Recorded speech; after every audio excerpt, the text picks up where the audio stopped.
Son las 8 de la mañana.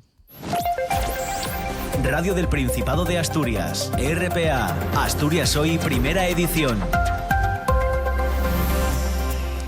El ámbito industrial protagoniza hoy los titulares del día porque el Gobierno del Principado llama a la calma y asegura que la venta de Nomex al fondo de inversión Arclim no debe significar malas noticias para los 300 trabajadores de la plantilla. El consejero de Industria, Borja Sánchez, recuerda que en otras ocasiones que otras ventas a fondos de inversión fueron positivas. Muchas multinacionales hoy en día tienen fondos de inversión detrás para su financiación, por ejemplo, de movimientos como estos. Empresas que han surgido tanto por desagregación de líneas de negocio, como pudiera ser Chemours o IFF, o también por venta de líneas de negocio, como fue el caso de Sontara, pues esas empresas se han consolidado en el Principado. Hoy, precisamente, la dirección de Dupont va a explicar a los trabajadores esos pormenores de la compraventa de Nomex. La plantilla ahora depende de un nuevo propietario, de ese fondo de inversión estadounidense. La plantilla muestra sus dudas. De hecho, las centrales sindicales cuestionan los planes del nuevo propietario y temen que su producción sin producción ya en la región, el centro se deslocalice y los 300 trabajadores puedan ser despedidos. En RPA, el secretario general de UGT Asturias, Javier Fernández Lanero, aseguraba que están muy preocupados. Claro, en Asturias tenemos mucha experiencia de muchísimas empresas, algunas multinacionales que han decidido vender, que te aguantan, miren, compradores que aguantan un año o dos la actividad y que luego se van, ¿no? No sé si este es el caso, la verdad, tampoco quiero ser injusto, lo que pasa que preocupación mucha cuando una empresa como Dupont deja de apostar por Asturias y se va. Y no abandonamos lo industrial porque en las últimas horas hemos conocido que Duro Felguera tendrá otro mes más de plazo para definir su plan industrial y evitar el concurso de acreedores. Es la tercera prórroga que se les concede. El juez advierte que ese preconcurso no puede convertirse en un refugio indefinido. Esta será la última prórroga, dice el juez, salvo que existan avances, evidencias de avances. Entre esos avances estaría el ERE, que ya ha comenzado tal y como argumenta el presidente del Comité de Empresa de Duro, Ángel Pastor. Aquí estamos jugando a una especie de puzzle donde hay que encajar muchas piezas y tampoco soy un experto, pero entiendo que muchas de esas piezas tienen que encajarse en un determinado orden, ¿no? SEPI no firma si no hay un ERE, la banca si no ve claro que hay un ERE y que la situación de la empresa queda con carga de trabajo suficiente para una plantilla suficiente, pues tampoco firma, ¿no? Ya empezaron los despidos en agosto. Y hoy el Consejo de Ministros aprobará la quita de deuda a las comunidades autónomas a pesar del rechazo de las comunidades gobernadas por el Partido Popular, que consideran que es una cuestión es una cesión al independentismo. A Asturias se le va a condenar 1.500 millones de euros. El presidente del Principado asegura que aprueba esa quita y recuerda que a pesar de la oposición de los populares, ellos también se van a acoger a esa deuda. Estoy convencido que la mayoría de las comunidades autónomas que hoy dicen no, mañana ya lo van a ver, van a aceptar esa quita de la deuda, empezando por Andalucía, que es la comunidad autónoma más beneficiada de todas en la quita de la deuda. Y lo que sí decimos es un 75% porque preferíamos otro criterio de reparto, ¿no? Bueno, pues así arranca este martes que hacemos este informativo. Lo hacemos con Pablo Mateo en la parte técnica, con Cristina Natal en la locución y redacción, y también reciban un saludo de quien les habla, Paula Rodríguez. Asturias Hoy. El Principado otorga 48 millones de euros a 4 proyectos de energía eólica que van a generar unos 600 empleos. Son ayudas procedentes del Fondo Europeo de Transición Justa. Las empresas Windar y Dacero recibirán 27 millones de euros y esperan poder crear 340 nuevos empleos directos en las instalaciones de la antigua Alcoa. Otro de los proyectos más relevantes es el de DEA Astúrica, filial de Daorge, que recibirá 17 millones para poner en marcha en Gijón un nuevo centro industrial especializado en la producción de estructuras flotantes para eólica marina. La iniciativa contempla, en este caso, la creación de 215 empleos. Lo anunció el consejero de Ciencia, Industria y Empleo. Escuchamos a Borja Sánchez. Estamos hablando de proyectos en los que se calcula que se van a crear más de 600 empleos directos, y este es un volumen muy importante, no solo por el número, sino también por la calidad de un tipo de empleo, el industrial, que sabemos que tracciona otro tipo de empleos en nuestra economía, pero que sobre todo, y como consta en los proyectos, va a incidir en segmentos prioritarios de nuestra población, como puedan ser mujeres, como son jóvenes. El Gobierno del Principado reforzará las ayudas que dé el Estado a los afectados por los incendios. El Gobierno regional ha destacado que los incendios han arrasado este verano 6.100 hectáreas de superficie en toda Asturias. El fuego ha afectado tanto a matorral como a montes y también a pastos que tardarán meses en recuperarse. Ante la magnitud del desastre, el Principado ya ha anunciado que se unirá a las ayudas que dé el Gobierno de España a los ganaderos afectados por los incendios. Lo anunciaba así el consejero de Medio Rural, Marcelino Marcos Líncez. Vamos a ver qué respuesta da la Administración del Estado y si es necesaria que la Administración regional, nosotros, actuemos en consecuencia, porque no llega a todas las personas afectadas. Hoy conoceremos el Pueblo Ejemplar de Asturias 2025. El fallo será a partir de las 2 de la tarde. El Pueblo Ejemplar del año pasado, recordamos, fue Sotres en Cabrales. La Fundación Princesa de Asturias dará a conocer este galardón destinado a ensalzar la defensa y conservación del entorno natural y el patrimonio histórico, cultural o artístico, las iniciativas de impulso económico y social o las manifestaciones de solidaridad.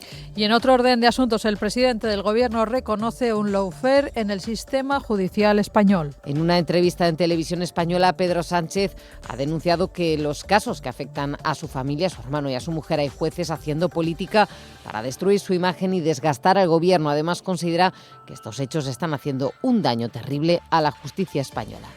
Que hay jueces haciendo política y que hay políticos que tratan de hacer justicia, sin duda alguna la hay. Afortunadamente es la minoría, pero la hay. El tráfico. Momento de echar un vistazo a las carreteras del Principado. DGT, muy buenos días. Muy buenos días, ¿qué tal? Arranca ya esta jornada y en estos momentos van a encontrar ligeras dificultades ya si van a circular en la carretera A66 a su paso por Mieres en dirección sur, en dirección a Lena o Pola de Lena, porque hay unas obras de mejora que dificultan este tramo y vía. A margen de esta incidencia, situación bastante tranquila, van a encontrar tráfico en aumento hacia los principales núcleos urbanos, pero por el momento sin grandes retenciones a destacar. Gracias, DGT. Nos vamos a Oviedo. Policía local, muy buenas. ¿Cómo se circula hasta ahora? Buenos días. Por ahora tráfico fluido en las entradas de A66 y S2 con tranquilidad por ahora. Gracias, Oviedo. Nos vamos al Centro de Control de Tráfico de Avilés para conocer cómo se circula a esta hora. Muy buenos días. Avilés, buenos días. En estos momentos. Sí, Avilés, buenos días. Sí, buenos días. ¿Cómo se circula hasta ahora?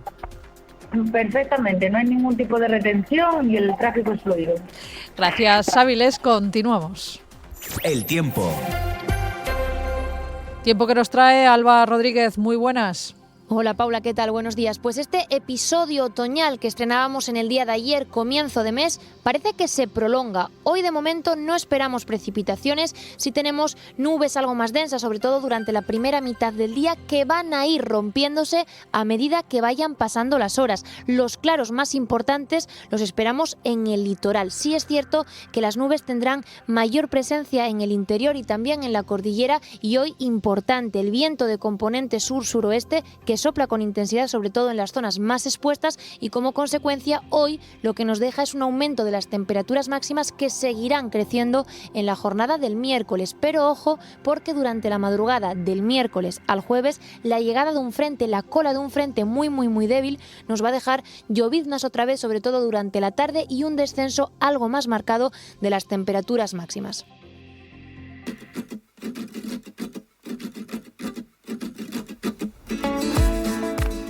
Bueno, pues ya tenemos a Arantxa preparada para que nos cuente lo que hay que oír este martes. Arantxa, muy buenas. Hola Paula, ¿qué tal? ¿Me oyes bien? Perfectamente. Perfectamente, como se decía en aquel capítulo de Asterix, que tanto nos gusta recordar, sí, en lo que hay que oír. Mira, pues te cuento. Hoy martes vamos a tener, aparte de las secciones habituales de enfermería con Iván Espada y esas costumbres además mexicanas que siempre nos llaman la atención con Frida Hernández, hoy hablaremos de ritos y de supersticiones y de historias de miedo que no solo los mexicanos son muy buenos.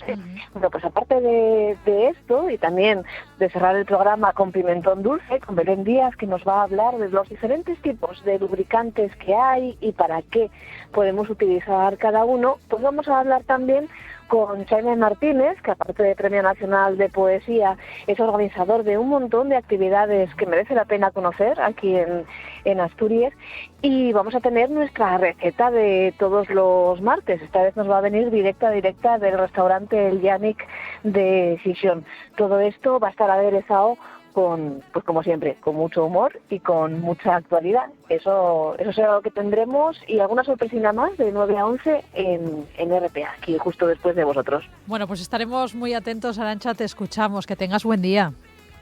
Igualmente, Paula.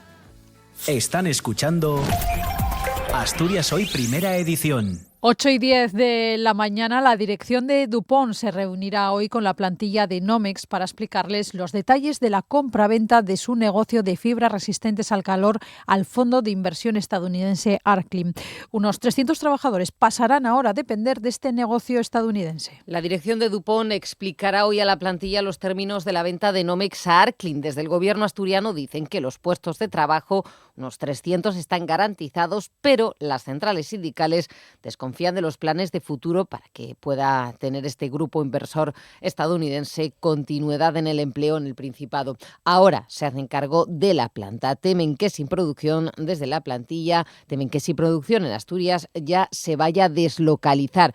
En RPA, el secretario general de UGT Asturias, Javier Fernández Lanero, dice que están preocupados.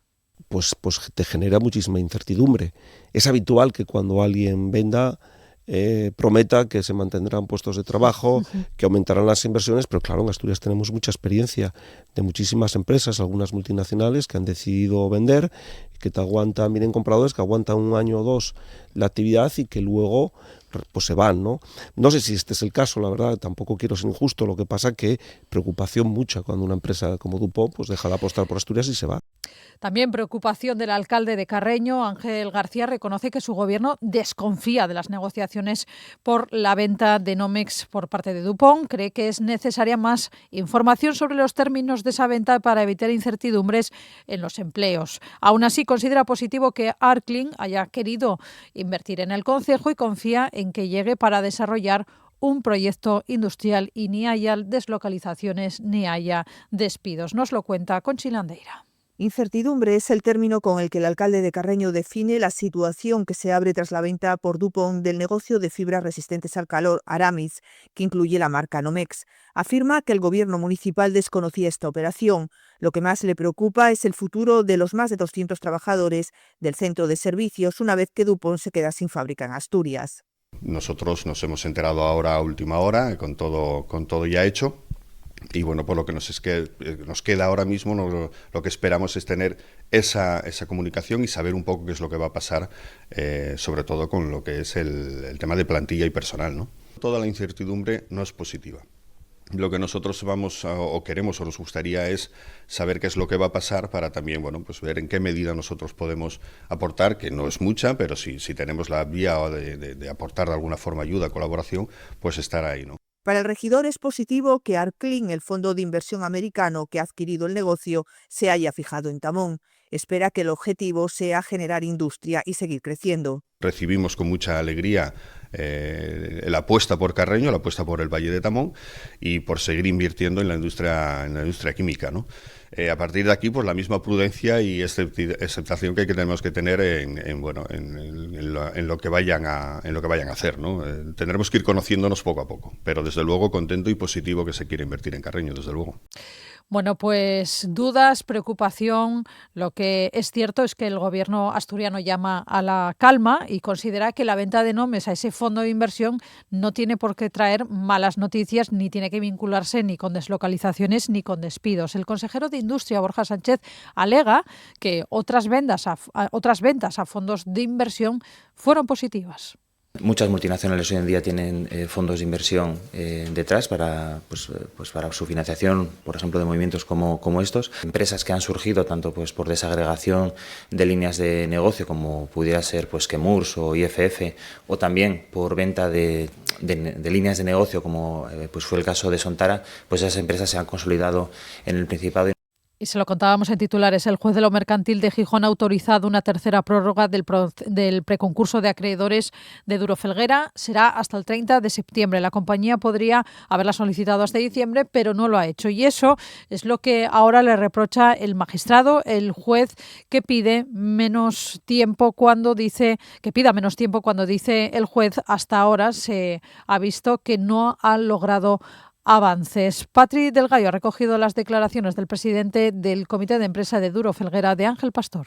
Duro Felguera logra ampliar el preconcurso de acreedores por tercera vez, pero ha pedido solo un mes más, hasta el 30 de septiembre, cuando por ley podría haber solicitado hasta diciembre. Y por ello el magistrado Rafael Abril le da un tirón de orejas a la compañía. Se pregunta por qué Duro Felguera se autolimita cuando pide prorrogar el preconcurso de acreedores. Ya lo hizo con la anterior, en junio. Y es que, como reconoce en su auto el juez, entonces ya argumentó la ingeniería asturiana que estaba a punto de culminar la reestructuración de su deuda y por ello pedía apenas 30 días de margen. El tiempo demostró que no fue así. Y ahora pide una tercera prórroga que también limita temporalmente. El juez advierte el preconcurso no puede convertirse en un refugio indefinido ni un espacio de mera expectativa, pues lo contrario sería un engaño a los acreedores, dice textualmente el auto. Aquí estamos jugando a una especie de puzzle donde hay que encajar muchas piezas y bueno, tampoco soy un experto, pero entiendo que muchas de esas piezas tienen que encajarse en un determinado orden, ¿no? SEPI no firma si no hay un ERE, la banca si no ve claro que hay un ERE y que la situación de la empresa queda con carga de trabajo suficiente para una plantilla suficiente, pues tampoco firma, ¿no? Esta será la última prórroga, señala el juez, salvo que existan avances. Entre esos avances estaría el ERE que ya ha comenzado. Ya empezaron los despidos en agosto. Se nos había informado que las primeras personas que iban a ser despedidas eran la gente de las delegaciones. El plazo para ejecutar los 180 despidos finalizará en abril. Bueno, por cierto que el Ministerio de Trabajo y Seguridad Social va a publicar este martes los datos de paro registrados y afiliación a la Seguridad Social de agosto, después de que en julio el empleo alcanzase un nuevo récord con casi 22 millones de ocupados. A partir de las 9 conoceremos esos datos, les actualizaremos toda la información en los boletines informativos de esta casa. Las empresas beneficiarias son 5, Windar y Dacero, que comparten proyecto, de Astúrica, filial de Daorge, y de esa fabricación y Asturfeito. Todas sus propuestas están relacionadas con el desarrollo de nuevas instalaciones y procesos de fabricación en el sector de la energía eólica, tanto terrestre como marina. La resolución de las ayudas será publicada esta misma semana en el Boletín Oficial del Principado, según avanzaba el consejero de Ciencia, Industria y Empleo, Borja Sánchez. En total, estas iniciativas cuentan con 48 millones de euros en ayudas públicas, de ahí la importancia que manifestábamos dentro del plan del propio FTJ, y que lo más importante son una parte de las inversiones que van a realizar esas empresas, por lo que se calcula que se van a movilizar más de 245 millones de euros de inversión total. Por tanto, estamos hablando de proyectos que son verdaderos tractores. Esta era una crónica que no le hemos dado paso. Queríamos contarles que el Gobierno del Principado va a subvencionar con 48 millones de euros 4 proyectos industriales de energía eólica de 5 empresas asturianas que permiten la creación de 600 puestos de trabajo directos. Son ayudas procedentes de fondos europeos de transición justa y era lo que nos estaba contando en estos momentos nuestra compañera Xiana Iglesias. Las empresas beneficiarias son 5, Windar y Dacero, que comparten proyecto, de Astúrica, filial de Daorge, y de esa fabricación y Asturfeito. Todas sus propuestas están relacionadas con el desarrollo de nuevas instalaciones y procesos de fabricación en el sector de la energía eólica, tanto terrestre como marina. La resolución de las ayudas será publicada esta misma semana en el Boletín Oficial del Principado, según avanzaba el consejero de Ciencia, Industria y Empleo, Borja Sánchez. En total, estas iniciativas cuentan con 48 millones de euros en ayudas públicas, de ahí la importancia que manifestábamos dentro del plan del propio FTJ, y que lo más importante son una parte de las inversiones que van a realizar esas empresas, por lo que se calcula que se van a movilizar más de 245 millones de euros de inversión total. Por tanto, estamos hablando de proyectos que son verdaderos tractores del tejido económico regional. Las empresas Windar y de Acero recibirán 27 millones para crear una nueva instalación para la fabricación de grandes pilotes de acero destinados a turbinas eólicas marinas. El proyecto supondrá la recuperación de las instalaciones de la antigua Alcoa en Áviles y Gozón y se crearán además 340 nuevos empleos directos. Otro de los proyectos más relevantes es el de Astúrica, filial de Daorge, que recibirá 17 millones para poner en marcha en Gijón un nuevo centro industrial especializado en la producción de estructuras flotantes para eólica marina. La iniciativa contempla la creación de 215 puestos de trabajo. Estamos hablando de proyectos en los que se calcula que se van a crear más de 600 empleos directos y este es un volumen muy importante, no solo por el número, sino también por la calidad de un tipo de empleo, el industrial, que sabemos que tracciona otro tipo de empleos en nuestra economía, pero que sobre todo, y como consta en los proyectos, va a incidir en segmentos prioritarios de nuestra población, como puedan ser mujeres, como son jóvenes o las personas que tienen un paro, ¿no?, de larga duración. Y además, todo ello con un compromiso de contratación de al menos 5 años. En cuanto a los otros dos proyectos, Asturfeito recibirá 2,7 millones para incorporar tecnología avanzada para fabricar componentes destinados al sector de la energía renovable eólica, mientras que Idesa Fabricación ampliará su capacidad productiva en Áviles con los 960.000 euros que va a conseguir. RPA, Asturias Hoy, primera edición. Satisfacción entre los sindicatos educativos tras la reunión de este lunes con la consejera para crear la comisión de seguimiento del pacto Asturias Educa. Cerca de 4 horas estuvieron reunidos los representantes sindicales con miembros de educación para analizar una a una las 38 medidas acordadas aprobadas a finales de curso pasado. AMPE, Comisiones Obreras, UGT y SUATEA concretaron las medidas y su calendarización. Unas medidas, recordamos, que se firmaron el pasado 2 de julio y pusieron fin a días de huelga en la educación pública asturiana. De estos acuerdos, los más inmediatos, los que se van a poner en marcha con más urgencia este curso, son la agilización para cubrir las bajas de los profesores con 2 convocatorias semanales de interinos. Esta es una antigua reivindicación porque antes tan solo había una llamada semanal.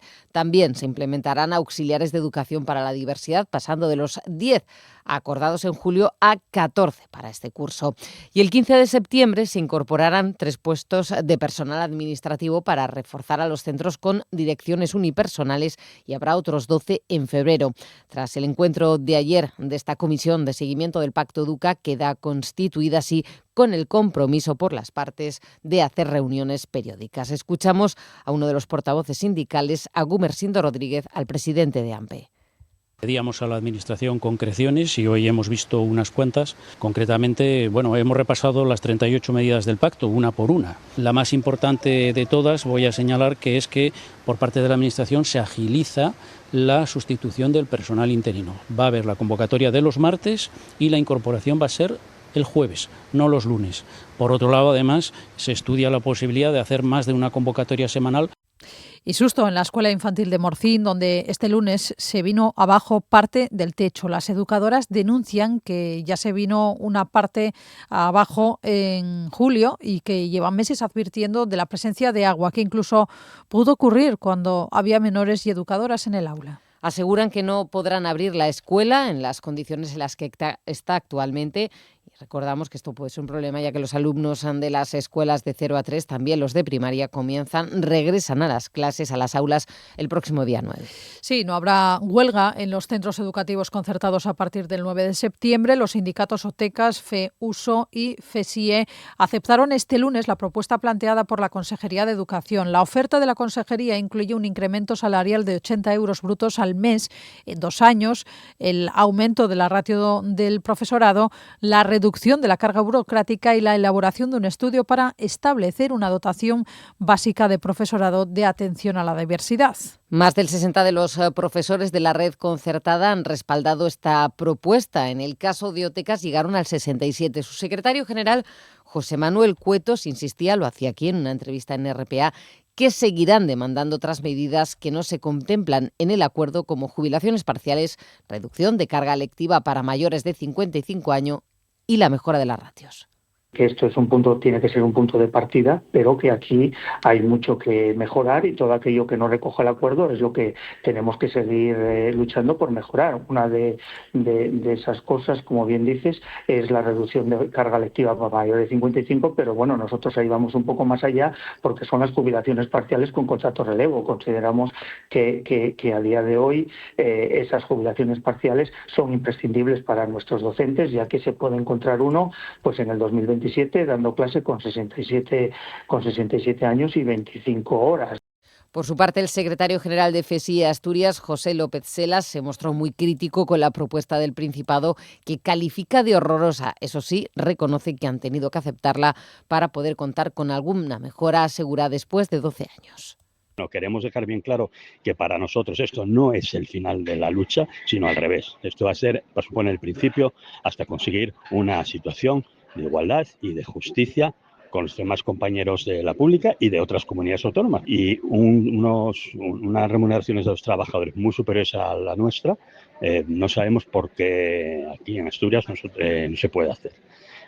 Vamos a seguir luchando y desde luego lo que tengo muy claro es que firmaremos el acuerdo, pero no nos vamos a hacer ninguna foto porque no creemos que haya nada que festejar. Y la comisión parlamentaria encargada de investigar el accidente que el pasado 31 de marzo costó la vida a 5 mineros en Zarreu continúa con sus trabajos con las comparecencias hoy de un técnico de la zona suroccidental, de un exdirector general de Infraestructuras Rurales y Montes y de un director general de Custodia del Territorio y Prevención de Incendios. Ayer compareció José Manuel Carral, agente de Medio Natural, aseguró que el empresario minero Jesús Rodríguez Morán era quien lideraba la actividad en la mina de Zarreu, a pesar de que el propietario de Blue Solving era su hijo. Nos lo cuenta Siana Iglesias. Y además se insistió en que el ingeniero jefe de la explotación le había dicho que estaban realizando trabajos de mantenimiento, pero que después un trabajador de la mina, uno de los que falleció en el accidente, le había contado que estaban preparando, limpiando y despejando la galería para sacar o explotar carbón. Dice que nadie le comunicó previamente que se iban a llevar a cabo esos trabajos porque la falta de información sobre la situación en la mina era sistemática. Este tipo de información siempre ha sido requerida, pero no ha sido facilitada. Pero es que además no solamente con la minería, es que, por ejemplo, te puedes encontrar con trabajos de desbroces, trabajos de actuaciones forestales, silvícolas y demás, en el que sabes del proyecto, pero no viene la resolución de autorización. Tienes que enterarte, bien porque conoces la empresa, o bien porque tal, llegar allí, al que está con la máquina, al que está ahí, y tiene que tener una resolución de autorización. Hay cuestiones de responsabilidad civil, hay cuestiones de todo tipo ahí. Resolución de autorización en el que aparece el condicionado y todo lo demás. Asegura que antes del accidente de agosto de 2022, en el que también falleció otro trabajador, ya tenía constancia de que en esa explotación se extraía carbón. En el 2022...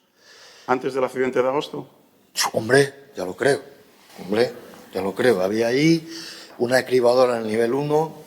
Ya veía maquinaria de una Caterpillar, una retroexcavadora grande, una excavadora grande en la nave de acopio junto a la carretera. Y ya veía, es que además veía trabajar a gente que conozco. Veía uno de los accidentados que conozco de toda la vida de Gaña. Por su parte, el jefe de Servicio de Montes e Infraestructuras Rurales, Dictinio Belloso, afirmó que él no tuvo conocimiento nunca de actividades irregulares. La mina tiene varias bocaminas. Algunas están dentro del monte, creo que hay 3 dentro del monte y 2 fuera del monte. Hay una que es la bocamina 0, que está en la carretera de Cerredo hacia Ibias, que no tiene, y hay la bocamina principal, que es por donde salían los camiones, que es esta, a pie de la carretera, dentro de la localidad de Cerredo. Y luego hay varias bocaminas más, creo que otras 3, de las cuales por lo menos 2 estaban en las ocupaciones antiguas. Yo creo que en la ocupación de esta ocupación que estamos hablando de las 70 hectáreas, ahí no había ninguna bocamina.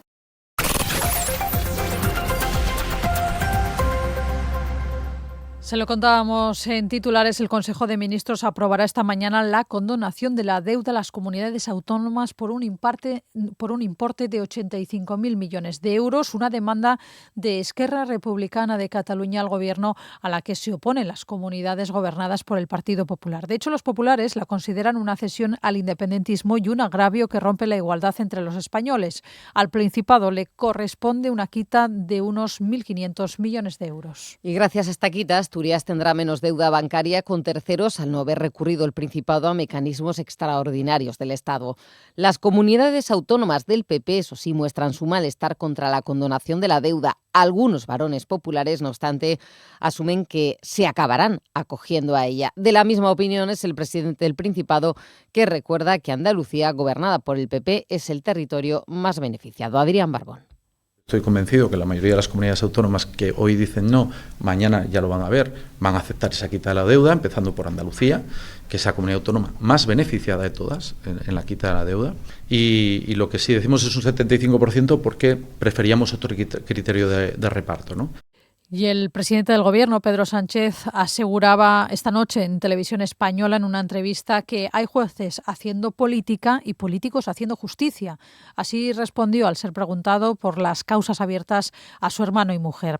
También habló de los casos de corrupción en el Partido Socialista y se comprometió a presentar un proyecto de presupuestos en plazo.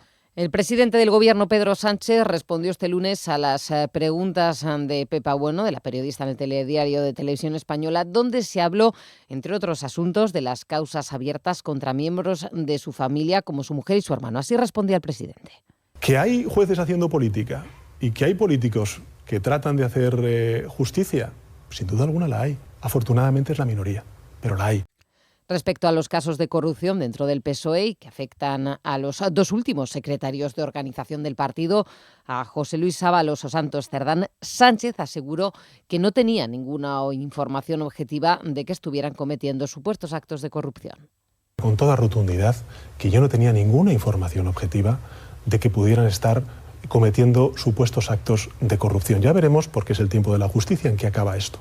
Pero yo sí que creo, y es lo que tengo que decirle a la ciudadanía, que este gobierno y yo como secretario general del Partido Socialista no he tolerado en ningún momento ningún caso de corrupción, ninguno. Y cuando ha habido un mínimo atisbo de un caso de corrupción, he actuado con total contundencia y con total siendo implacable. Por otra parte, Sánchez se comprometió a llevar un proyecto de presupuestos al Congreso en el plazo establecido, pero reconocía durante la entrevista que no piensa dimitir si esas cuentas no salen. Yo voy a presentar los presupuestos, pero también le digo una cosa, y quiero ser muy claro con los grupos parlamentarios, quiero ser muy claro. Los presupuestos generales del Estado son un instrumento, no son un fin en sí mismo. Quiero ser muy claro, vamos a presentar los presupuestos, vamos a pelear para aprobar esos presupuestos en las Cortes Generales. ¿Y si se los tumban? Seguiremos con los presupuestos que tenemos. Sin embargo, el presidente del Partido Popular dice que el Gobierno no puede afrontar ningún reto sin presupuestos. Alberto Núñez Feijóo exigía a Sánchez que desvele este mes si tiene apoyo para sacar adelante las cuentas del 2026 y le pedía que si no, convoque elecciones. En el caso de que no lo haga, el Gobierno ya no necesita volver al Congreso de los Diputados, que disuelva las Cortes y que dé voz a los españoles. Era la respuesta de Feijóo, la daba por la mañana, antes de la entrevista de Televisión Española, después de que el presidente del Gobierno propusiera un pacto de Estado contra la emergencia climática tras los incendios. Le decía a Feijóo que si no era capaz de sacar adelante unas cuentas, ¿cómo podría sacar adelante este pacto de Estado? Que, entre otras medidas, Sánchez proponía que se creara, o en este caso propone crear una agencia estatal de protección civil. Que potencie y que garantice el buen funcionamiento del sistema. Asturias Hoy, primera edición. Noticias. Vamos a cambiar radicalmente de asunto y hoy les contamos que vamos a conocer el pueblo ejemplar de Asturias 2025. Pues así es, lo vamos a conocer el fallo a partir de las 2 de la tarde. La Fundación Princesa de Asturias, un fallo que está destinado a ensalzar la defensa y conservación del entorno natural de los pueblos, aquellos que han defendido el patrimonio histórico, cultural o artístico, las iniciativas de impulso económico y social o las manifestaciones de solidaridad. El año pasado fue para Sotres en Cabrales. Y en Gijón, con motivo del centenario del edificio de la Gota de Leche, se inaugura esta tarde una exposición al aire libre. A través de 15 paneles ilustrados se recogen los principales hitos y acontecimientos que marcaron la trayectoria de un edificio que nació en 1925 como Hospital de Puericultura. La también llamada Casa del Niño fue impulsada encabezada por el doctor Abelino González, cumple 100 años. Este proyecto pionero que buscaba reducir la mortalidad infantil tras una rigurosa etapa de formación y concienciación. Así, en Gijón comenzó una lucha en favor de la higiene y la sanidad pediátrica. Con motivo de este centenario, a las 7 de la tarde se inaugura esta exposición. Juan Vendas es concejal de Servicios Sociales. Porque la Gota de Leche no es solo un edificio, es parte de nuestra ciudad y de nuestra historia. Estamos hablando de un símbolo de solidaridad en Gijón. Y un edificio en el que se repartió salud, cuidado y esperanza a generaciones enteras. Y que hoy sigue teniendo ese mismo espíritu con la Fundación Municipal de Servicios Sociales que presido. Tengo que decir que este centenario es un homenaje a su historia, a la historia del edificio de la Gota de Leche. Pero también una forma de decir que la Gota de Leche sigue viva y al servicio de toda la ciudad de Gijón. La tarde de RPA es una tarde de información, de servicio público. Es una buena tarde. Recorre Asturias cada tarde con Alejandro Fonseca y su equipo. Un recorrido de esos que, si no fuese por él, sería imposible que podamos realizar. Pedro Menéndez, ¿qué tal? Buenas tardes. Buenas tardes. La actualidad de primera mano y en la mejor compañía. ¿Quieren tormentas en el mes de julio? No, nosotros lo que queremos es hacer la radio al aire libre. Eso es. Pegaditos al chiringuito. Sí. La buena tarde, de lunes a viernes, de 4 a 6 de la tarde, en RPA. Lo que hay que oír. Este martes en Lo que hay que oír recorreremos toda suerte de supersticiones mexicanas de la mano de Frida Hernández. Nos pondremos delante de los fogones con el chef Mariano Mier y la bata de enfermeras junto a Iván Espada. Ramón Palicio nos contará sus recuerdos del pasado con Tino Casal y también sus experiencias del presente produciendo Redescubriendo a Casal, el podcast sobre este mito musical tan nuestro. Belén Díaz de Pimentón Dulce nos hablará de lubricantes y todo eso y más lo haremos enmarcado en mucha actualidad y sobre todo en mucho, pero que mucho humor. De 9 a 11, solo en RPA. Lo que hay que oír, con Arantxa Margolles y Amanda Granda. Están escuchando Asturias Hoy, primera edición. Un total de 20 municipios asturianos estarán este martes en riesgo muy alto de incendio forestal y otros 54 concejos estarán en riesgo alto de incendio forestal, mientras que 4 del Oriente estarán en riesgo moderado. Los municipios con mayor riesgo son Belmonte de Miranda, Candamo, Cangas del Narcea, Castrillón, Coaña, Cudillero, Degaña, El Franco, Ibias, Illas, Las Regueras, Llanera, Muros de Nalón, Navia, Pravia, Salas, Somiedo, Soto del Barco, Tapia de Casariego y Valdés. El resto de Asturias, salvo Llanes, Peñamellera Baja, Ribadedeva y Ribadesella, estarán en riesgo alto de incendios forestales. El Gobierno del Principado destaca que los incendios han arrasado este verano 6.100 hectáreas de superficie en todo el Principado. El fuego ha afectado tanto a matorral como a montes y pastos que tardarán meses ahora en recuperarse. De hecho, el Parque Nacional Picos de Europa sufría una de las mayores catástrofes medioambientales de su historia reciente, con cerca de 3.000 hectáreas arrasadas por el fuego en distintas zonas durante las últimas semanas de agosto. Ante la magnitud de este desastre, el Principado anunciaba, lo hizo ayer, que se va a unir a las ayudas que dé el Gobierno de España a los ganaderos afectados por estos incendios. Lo anunciaba el propio consejero de Medio Rural, Marcelino Marcos Líndez. Vamos a ver qué respuesta da la Administración del Estado y si es necesaria que la Administración regional, nosotros, actuemos en consecuencia, porque no llega a todas las personas afectadas. Bueno, los incendios han afectado directamente los pastos y eso hace que el sector que más se resienta sea el sector ganadero. Por eso ayer representantes de las organizaciones agrarias URA, UCA, USAGA y COAG se reunían con el consejero de Medio Rural y Política Agraria que acaban de escuchar. Un encuentro que servía para hablar de las consecuencias de esos incendios forestales, de las ayudas impulsadas por el Gobierno asturiano para la adquisición de forraje y las medidas de prevención que se impulsarán en el futuro. Y para hablar de esa reunión y del planteamiento del sector ganadero, hoy nos acompaña el secretario general de la Unión Rural Asturiana de URA, Borja Fernández. Muy buenos días. Hola, buenos días. Yo he hecho un pequeño resumen de lo que ha sido esa reunión, pero ahora me gustaría conocer un poco más los detalles. ¿Cómo calificaría, lo primero, esa reunión que tuvo lugar ayer? ¿Cómo fue el encuentro?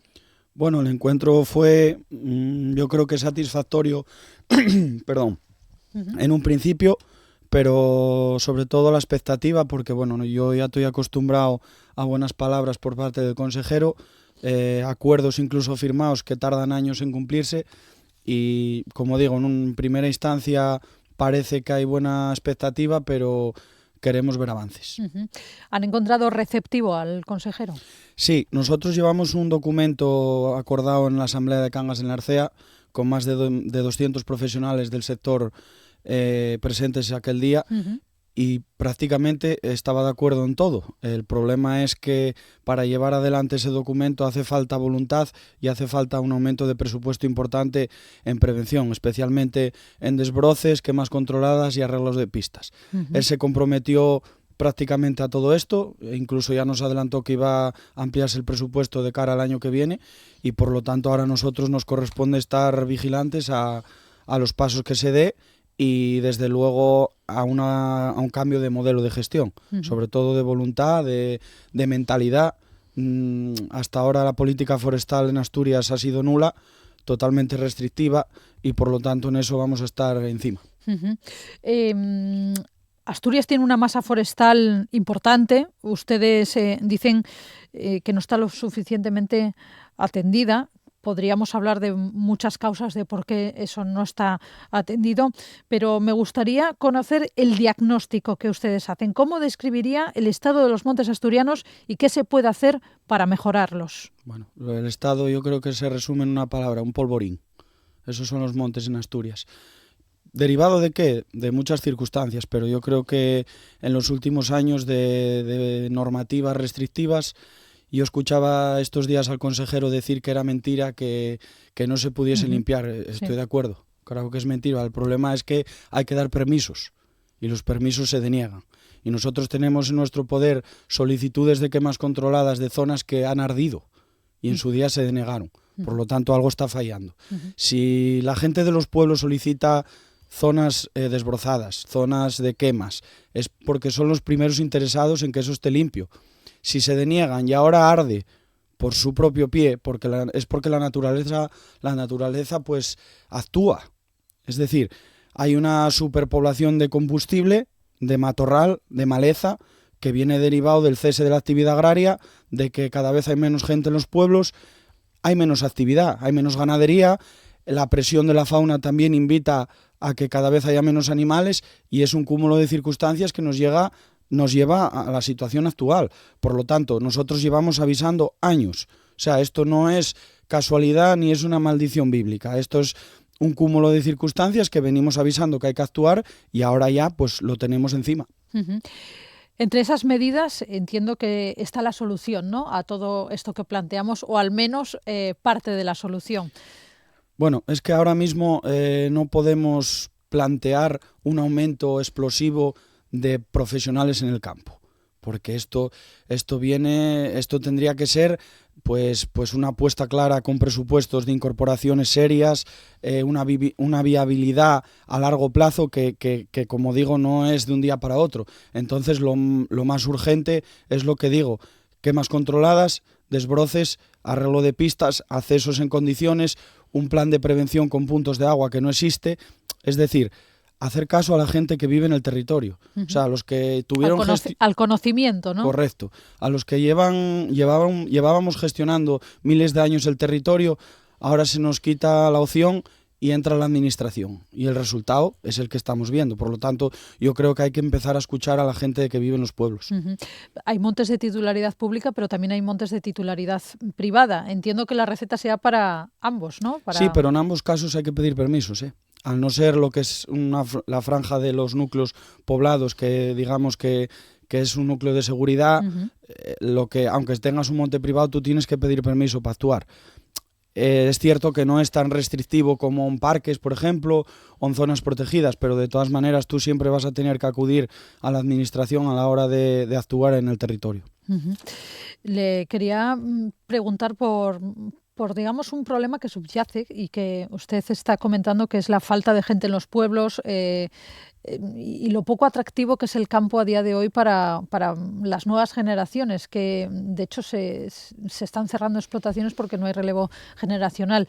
¿Cuál es el diagnóstico? ¿Por qué no es atractivo el campo para los jóvenes en Asturias o, bueno, en gran parte de España, ¿no? Porque esto no solamente ocurre en Asturias. Bueno, yo creo que sí hay relevo. El problema es que el sector no es atractivo. No es atractivo porque está estrangulado. Está estrangulado de normativa, está estrangulado, como digo, presión de fauna. Hay problemas, por ejemplo, en el tema de leche. En pequeñas ganaderías hay problema con la recogida. Son explotaciones con poca producción y en localidades apartadas, pues cada vez hay menos cooperativas que se acerquen a buscarlo. Buscan ya ganaderías con producciones grandes. Es decir, un cúmulo de circunstancias. Pero yo tengo claro que hay muchísima gente joven que le gustaría seguir y conozco mucha gente que a lo mejor los padres están a punto de jubilarse y les gustaría seguir, pero no ven viabilidad en la explotación.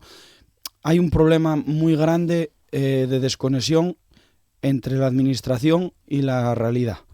Es decir, yo veo gente todos los días en la consejería, jefes de sección, directores generales, que pueden ser muy buenos gestores, entre comillas, pero si no conocen el problema que afecta directamente las explotaciones, no hacemos nada.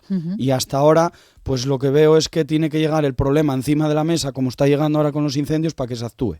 Por lo tanto, hay una desconexión que yo creo que no favorece el relevo. Esa desconexión también viene de Europa, que quizás sea la que marca las líneas generales de toda Europa al final, ¿no? Sí, de toda Europa, esa PAC, esa política agraria común, que sin ella el campo, de hecho, no viviría, pero realmente también pone muchas trabas a la hora de tener esas ayudas y de cumplir una serie de reglamentación para poder acceder a ellas, ¿no? Sí, yo creo que la desconexión es general. Podemos hablar de ámbito autonómico, nacional o europeo. Y si nos referimos a la PAC, yo también veo que no se explica muy bien las características propias de Asturias. Las producciones propias de Asturias no es lo mismo una explotación en Asturias que en la meseta. Claro. Tema de forrajes, tema de calidad es totalmente distinto. La presión de fauna que hay aquí no la hay en el resto de España, pero la calidad tampoco es la misma. Entonces, echo de menos gente con conocimientos de este tipo y yo creo que llegamos a un punto en que ahora vemos que suben los precios, pero suben los precios porque cada vez hay menos ganaderías y hay menos oferta. Entonces, igual que le dije al consejero, yo creo que tiene que haber un cambio de modelo de gestión, porque lo que vamos camino es lo que se está encaminando esto es a ganaderías enormes y luego pequeñas explotaciones, que es lo que ha mantenido el territorio en Asturias toda la vida, pues están desapareciendo. Claro, pero eso lo fomenta la PAC al final, ¿no? Sí, pero bueno, para algo tenemos unos gobernantes de ámbito autonómico que deberían de conocer el territorio y defenderlo como es debido. Y yo no lo estoy viendo ni a nivel autonómico, ni europeo, ni nada. Es decir, cada vez que vamos las organizaciones agrarias a la Junta que nos invitan, nos miran como es que estamos hablando chino, y es la realidad del territorio. Aquí en Asturias, el gobierno de Asturias, el consejero se comprometía a apoyar, a reforzar, digamos, las ayudas que vengan del gobierno de España. Yo creo que más importante que ayudas, la gente no quiere ayudas, la gente quiere que la dejen trabajar. Y hace falta un desbroce de burocracia y de trámite administrativo brutal. O sea, la gente quiere tener los montes limpios, quiere tener quemas controladas, quiere tener un aliado en la administración y ahora mismo no lo tiene, porque cada vez que se dirige a ello se encuentra con un muro. Por lo tanto, están bien las ayudas, pero la gente quiere que la dejen trabajar al final. ¿Cuántos afectados por los incendios hay en Asturias de ganaderos del sector? Mira, nosotros enviamos forraje a Somiedo y a Cangas del Narcea. En Somiedo, en Villar de Vildas, creo que eran 18 ganaderías, en Genestoso 8, en Llamera 5 y algún pueblo que estaba afectado, pero vamos a poner sobre 45 ganaderías. 45 ganaderías que tienen que sobrevivir a todo este invierno con ayudas. No sé si serán suficientes esas ayudas para comprar forraje y que tengan alimento, digamos, el ganado a lo largo de este invierno. No, para nada. Usted dése cuenta que un rollo de hierba o de silo cuesta hoy en torno a 30 euros. 20 vacas comen un rollo al día. Si das 100 euros, no llega a 4 rollos. Es decir, da para un mes. La gente va a tener que tirar de chequera va a tener que comprar forraje y hasta ahora estuvo gastando lo que tenía almacenado para el invierno, pero va a llegar un momento que tiene que, un coste añadido. Claro. Ni esperado. Vaya. Y menos mal que ahora, digamos que el vacuno está mejor pagado que antes, ¿no? Sí, los precios viven un momento dulce, tanto de carne como de leche. De leche hoy ya me informaban a primera hora que la central anunciaba una nueva subida del precio. Pero bueno, esto no es casualidad tampoco. Esto es que cada vez hay menos ganaderías, la gente sigue consumiendo y por lo tanto los precios van en alza. Claro. Hablemos del lobo, del temido lobo para los ganaderos. ¿Cómo está la situación después de que saliera el lobo del Lespre y se volviera a implementar un plan de gestión de control del lobo? La situación está descontrolada totalmente. Yo creo que, no tengo datos oficiales, pero yo creo que este año el número de daños puede ser que sea histórico. Hablamos ya de que hay lobos, ataques en el concejo de Oviedo. Yo soy de Ribera de Arriba, a 7 kilómetros de la calle Uría hay 2 osos asentados ya en el concejo. Es decir, son situaciones inauditas. Hablamos de que ni los más mayores de las zonas conocían esta situación y bueno, llegamos a un momento que llevamos mucho tiempo avisando de que la situación está descontrolada. Yo no sé si vamos a tener que esperar a que aparezcan los lobos en la calle Uría y los osos en el Parque San Francisco para que se actúe, pero ni desde que se sacó el lobo del Lespre vemos cambios, más cuando avisamos que la administración no está capacitada ni mucho menos para controles porque los que conocen el territorio de verdad son los ganaderos y cazadores y mientras no se cuente con las cuadrillas de cazadores no se va a ver resultados. Es decir, no hay impacto todavía, no lo están notando ese plan del lobo, de extracción del lobo, de matar lobos, vamos a decirlo claro, para que haya un equilibrio en la fauna. No, en los principales concejos ganaderos la situación es la misma que hace un año o año y pico y nosotros tenemos afiliados prácticamente en todos los municipios de Asturias y no se ven actuaciones, sí se ven consultas por parte de la guardería, pero no se ven avances. Hablábamos hace poco con un biólogo que nos contaba que realmente el problema no era el número de lobos que se mataba, sino los lobos que hacían daño. Y eso, bueno, pues venía a decir que el conocimiento lo tenían los propios ganaderos, que sabían perfectamente qué tipo de lobo o cuál era el lobo que atacaba al ganado y cuál no. Hay que ir por ahí, hay que analizar al detalle ese tipo de manadas. Sí, estamos de acuerdo. Más te voy a decir, el sector, los ganaderos no estamos pidiendo el exterminio de ninguna especie, ni del oso del lobo. Estamos pidiendo un control. Porque lo que pedimos es que se nos deje trabajar, repito. Es decir, hay que compaginar un poco la conservación de la especie con la actividad agraria. Y ahora mismo lo que se está es exterminando al ganadero. Yo tengo amigos en la Sierra del Cuera que tienen rebaños de cabra vermella, que es una especie protegida y autóctona, que están acabando con ella. Entonces, ¿a quién defendemos? ¿Al lobo? ¿A las razas autóctonas? ¿Al ganadero? ¿Queremos asentar población? ¿Queremos que haya relevo? Es un poco inconcluente. Si igual que al ganadero se le pide que cumpla unos requisitos en PAC, en inspecciones, en estar al día de sanidad y demás, pues tendremos que actuar por otro lado también. Claro. La semana pasada les escuchábamos decir que si no atendían las medidas y no cambiaban, digamos, el modelo de gestión forestal, se pensaría en ir a movilizaciones, probablemente harían movilizaciones. ¿Están en eso? Nosotros siempre contamos con el sector, por eso convocamos la asamblea en Cangas y en eso quedamos. Llevamos un documento y yo quedé en dar una explicación de lo que el consejero opinaba. Yo vi un avance, vi una predisposición a aceptar los puntos que llevamos, pero desde luego vamos a estar expectantes a que se avance y que esté apoyado presupuestariamente, pero lo que está claro es que Ura no vino ni nació para ver pasar las hojas del calendario y seguir viendo la decadencia del campo. Si no hay actuaciones, nosotros convocamos y si el sector está de acuerdo, por supuesto que saldremos a la calle. ¿Estaremos hablando ya de este otoño? Bueno, vamos a esperar a los presupuestos a ver si hay de verdad se refleja un cambio o un avance y a partir de ahí pues hablamos. Borja Fernández, secretario general de la Unión Rural Asturiana de EURA, muchísimas gracias por estar con nosotros en los micrófonos de RPA esta mañana, desayunando con nosotros en Asturias Hoy Primera Edición. Muchísimas gracias y que haya suerte. Gracias a ustedes. En Asturias Hoy Primera Edición, Deportes. Vamos ahora con los deportes que nos trae Bea Otero. Muy buenos días.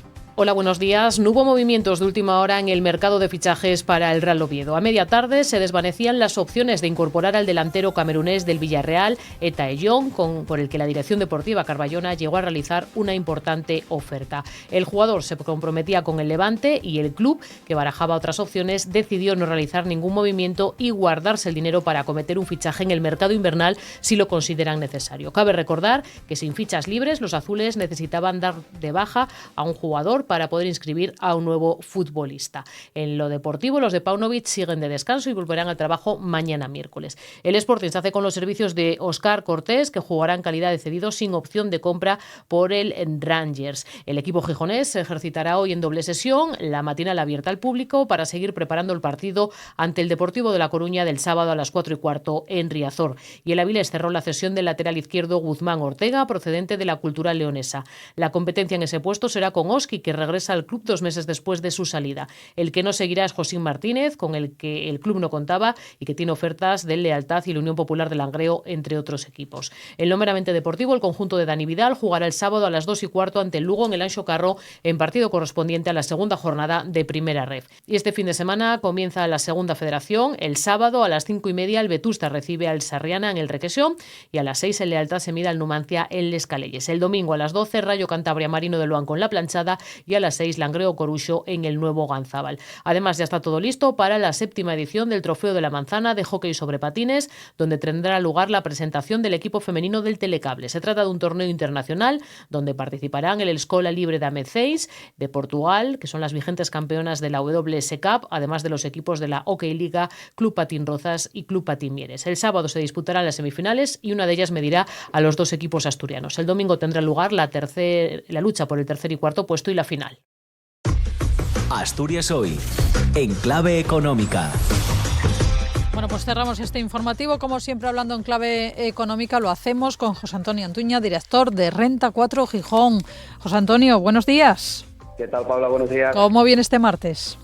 Pues el inicio va a ser bastante tranquilo. Los futuros vienen marcando, ligeras caídas en torno al 0,05, pero parece que va a ser un inicio de sesión tranquilo. Ayer hablábamos de que el fin de semana conocíamos la decisión del Tribunal de Apelación en Estados Unidos de declarar ilegales esos aranceles recíprocos de Trump. Es verdad que de momento no tiene consecuencias porque siguen en vigor durante unos meses, pero ayer esa noticia no tuvo apenas impacto ni en el dólar, ni en la rentabilidad de los bonos, ni en las bolsas, y eso yo creo que en este inicio de sesión se está trasladando esa tranquilidad del mercado. Es cierto que hoy sí que tenemos alguna referencia ya macroeconómica importante. Por ejemplo, aquí en Europa, la más importante que vamos a conocer esta semana, que es el dato del IPC de agosto.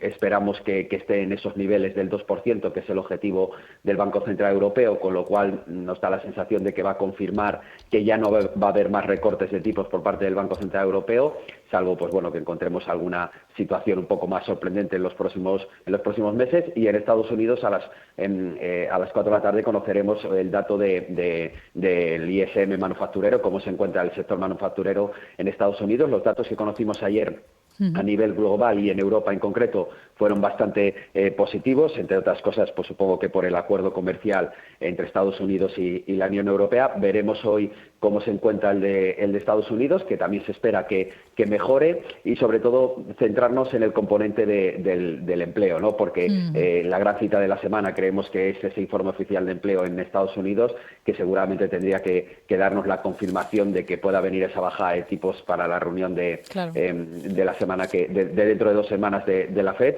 Y bueno, estamos esperando un poco ese dato, y yo creo que los inversores también están muy pendientes de esa macro para confirmar esas bajadas de tipos. Y en 2 minutos vamos a conocer también aquí los datos del paro registrado y de la afiliación a la Seguridad Social del mes de agosto. ¿Te atreves a avanzar algo?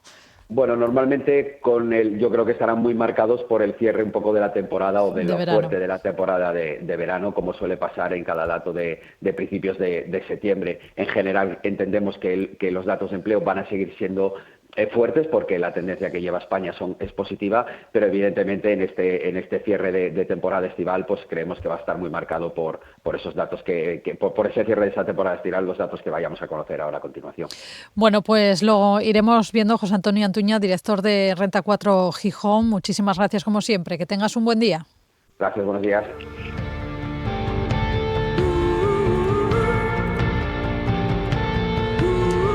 Y nosotros lo dejamos aquí. Ahora se quedan con lo que hay que oír este martes. Se quedan con Arantxa Margolles y con más información en TPA Noticias, en el matinal de los informativos de TPA. Nosotros volvemos, como siempre, a partir de las 8 en punto de la mañana.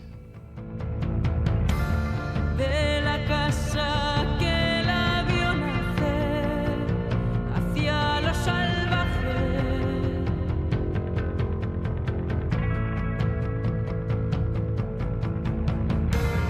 cada día era un regalo, libre de sol a sol.